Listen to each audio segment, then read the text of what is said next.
विसर्ग संधि। जी हाँ, विसर्ग संधि को पढ़ने से पहले मैं आपको एक बहुत ही स्मॉल सा पॉइंट बता रहा हूँ। ये बहुत अच्छे से ध्यान रखना है क्योंकि संधि में ये बहुत काम आने वाला है आपके विसर्ग संधि में। अघोष व्यंजन और घोष व्यंजन क्या होते हैं? अघोष व्यंजन जैसे क से कबूतर वाली लाइन देखिए, क तो अघोष में आ गया, ख को भूल जाइए बीच में, क ख हटा दीजिए, ग घ ण, क से कबूतर वाली आती है ना लाइन, बस उसी से समझना है। क ख बीच में गायब कर दीजिए, ग घ ण, फिर देखिए च से चम्मच, च छ को गायब कर दीजिए, ज झ ण। आई बात? नेक्स्ट सेकंड नंबर के वर्ड हटा दीजिए, फर्स्ट वाले अघोष में आ जाएंगे, बाकी घोष में। ये 4 स्टेप 5 स्टेप तक चलेगा। देखिए क ख हट गया, ग घ ण, च छ हट गया, ज झ ण, ट के बाद ट ठ हट गया, ड ढ ण, त थ हट गया, द ध ण, प फ से फल हट गया, ब भ म। फिर य र ल व भी घोष में होते हैं।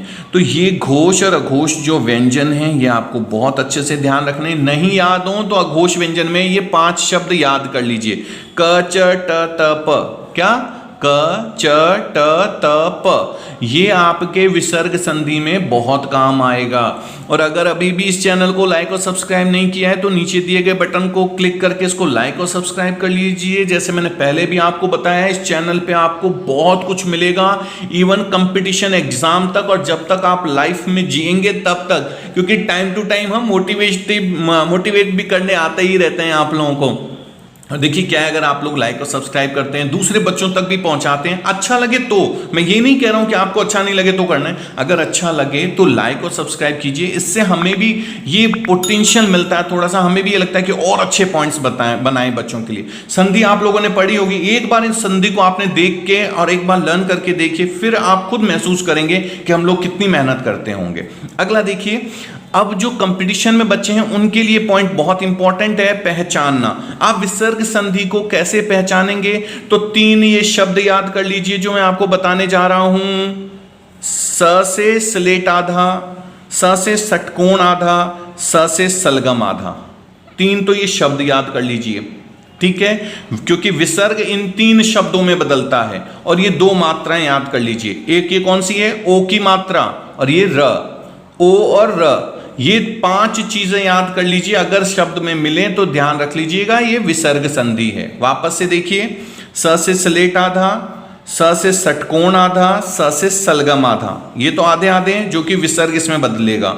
ओ की मात्रा और र की मात्रा, ये 5 चीजें हैं जो विसर्ग को दिखाती हैं। उदाहरण देखिए, एग्जाम्पल कैसे मिलेंगे आपको, जैसे दुष्कर, देखिए स से षटकोण आ गया, नमस्ते आधा स आ गया, निश्चल आधा देखिए श, स से देखिए सलगम वाला आ गया, यशोगान ओ की मात्रा आ गई देखिए इसमें। तो इस तरह से आप विसर्ग संधि को पहचान सकते हैं। विसर्ग संधि को पहचानने के बाद अब हम आते हैं कि कैसे हम विसर्ग संधियों का हल करें। स्कूल लेवल पर ये बहुत ज्यादा पूछा जाता है। तो देखिए, पहले तो पहचानना मैंने सिखाया जो कंपटीशन एग्जाम्स के लिए बहुत जरूरी है, और अब मैं आपको बताऊंगा कि कैसे आप विसर्ग संधि का हल करेंगे, जो कि ना केवल स्कूल लेवल और कंपटीशन लेवल में भी आते हैं। इसके लिए आपको मैं 4 सिर्फ रूल बताऊंगा, 4 नियम बता रहा हूं, अच्छे से याद कर लीजिए और फिर आप एग्जाम्पल करके देखिएगा, तब शायद आपको समझ में आएगा कि मैंने कितने शॉर्ट वे में पूरा मटेरियल दे दिया है आपको। ठीक है, चलिए हम शुरू करते हैं। सबसे पहला नियम देखिए, अगर अ के बाद विसर्ग हो, अ के बाद क्या हो? विसर्ग हो, प्लस घोष व्यंजन हो। घोष व्यंजन अभी मैंने ऊपर बताया ना, घोष और घोष, तो घोष अघोष ये हो गए 5 शब्द देखिए, क च ट त प, बाकी जो भी है वो सब घोष व्यंजन है। ठीक है, अगर विसर्ग के बाद घोष व्यंजन हो तो ये ओ में बदल जाएगा। ठीक है, ओ। अब देखिए कैसे, जैसे मनः, तो आप बोलेंगे सर इसमें अ तो है नहीं, जिन बच्चों को नहीं आता एक बार मैं बता देता हूं। देखिए ये जो न है ना, इसको ऐसे लिखेंगे, म प्लस इसके पीछे कोई मात्रा नहीं है तो अ, प्लस न प्लस अ, ऐसे। आई बात समझ में? तो ये अ है, अ के साथ क्या है? विसर्ग, क्योंकि न के पीछे मात्रा कौन सी लग रही है? अ की मात्रा, उसकी बात कर रहे हैं हम। आई बात समझ में?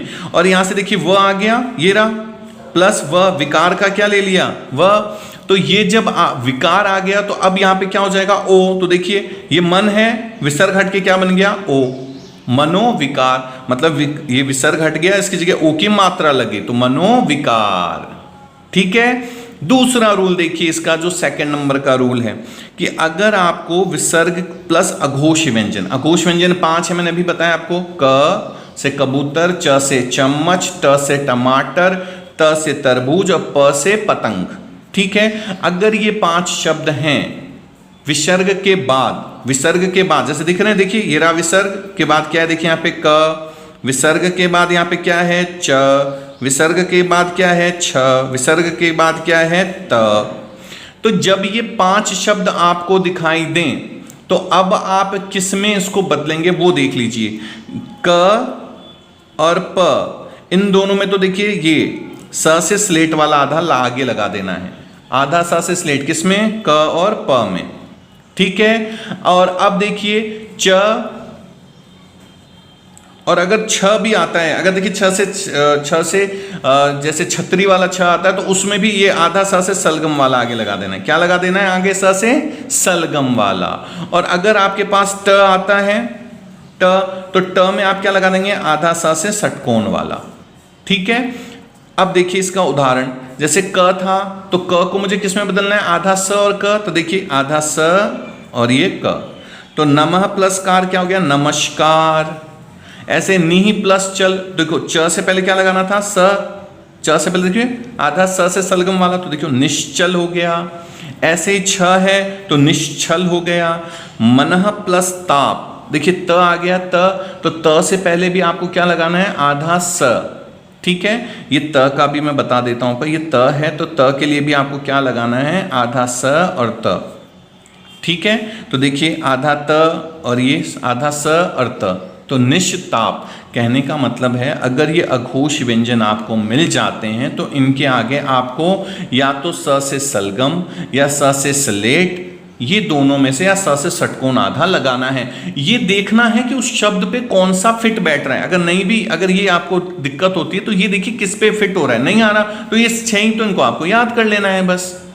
ठीक है। ये था दूसरा नियम। अब हम आते हैं अपने तीसरे नियम पे। देखिए तीसरा नियम क्या है इसका, बहुत ही सिंपल सा, इसको भी मैंने बनाया है कि अगर ई और ऊ के बाद विसर्ग हो, ई ऊ के बाद क्या हो, विसर्ग हो, और उसके बाद क, ख या प, फ आए, ये 4 शब्द कौन से, क, ख, प से पतंग या फ से फल आए, तो ये सब स से षटकोण में बदल जाएंगे। वापस से देखिए, विसर्ग से पहले क्या होना चाहिए ये ध्यान रखिए, ई से या ऊ, ई या ऊ, जैसे नी है नी, तो नी का देखिए एक बार इसको तोड़ रहा हूं मैं, देखिए ना प्लस ई आ गया, प्लस देखिए विसर्ग प्लस ये क्या आ गया, क, इसका शुरू का क, तो ई प्लस विसर्ग प्लस क, तो देखिए ई विसर्ग और क आए तो किस में बदल देना है, स से षटकोण में, तो देखिए बदल गया स से षटकोण, निष्काम।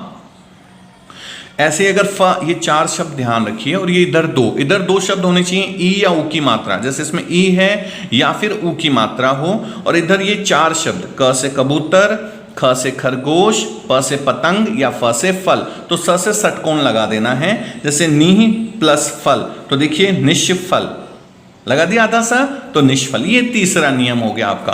अब हम पढ़ेंगे 4th और लास्ट नियम क्या है इसका, देखिए चौथा और आखिरी नियम क्या है इसका वो भी देख लेते हैं। देखिए कि अगर विसर्ग के प्लस घोष व्यंजन हो, घोष व्यंजन मैंने आपको बताया था अघोष में 5 शब्द होते हैं, अघोष में कौन कौन से हैं, देखिए क, और उसके बाद कौन सा था, च, ट, त और प, ये तो हो गए आपके अघोष। कौन से होते हैं ये, अघोष। इनको छोड़ दीजिए, बाकी जितने भी हैं वो घोष हैं। नहीं याद होता बस ये 5 याद कर लीजिए आप। तो विसर्ग प्लस अगर घोष व्यंजन है तो वो किस में बदल जाएगा, र में। किस में, र से रस्सी वाले र में। तो देखिए स्वह प्लस ग, स्वह प्लस ग, तो ये स्वर्ग बन गया। क्यों बना उसका रीजन देखिए, ये रहा विसर्ग, अब विसर्ग के बाद ये घोष व्यंजन ग आ गया ना, तो इसीलिए र की मात्रा लग गई, ये र की मात्रा ऊपर लगेगी। ठीक है, ये ध्यान रखिएगा। निहि प्लस धन, देखिए वापस से विसर्ग के बाद क्या आ गया, घोष व्यंजन है ना, क्योंकि इन 5 में से तो नहीं है, तो इसीलिए निर्धन हो गया, ध के ऊपर लग गया। ऐसे ही देखिए दुह प्लस लब, अब ये देखिए ल, विसर्ग के बाद ल, ये भी घोष व्यंजन है, इसीलिए दुर्लभ हो गया। तो ये जो 4 नियम है, इससे आप विसर्ग संधि का कोई भी प्रश्न हल कर सकते हैं, चाहे आप स्कूल में हो, कंपटीशन में हो, जिस भी एग्जाम में आप बैठे हो, बहुत आसानी से आप हल कर सकते हैं।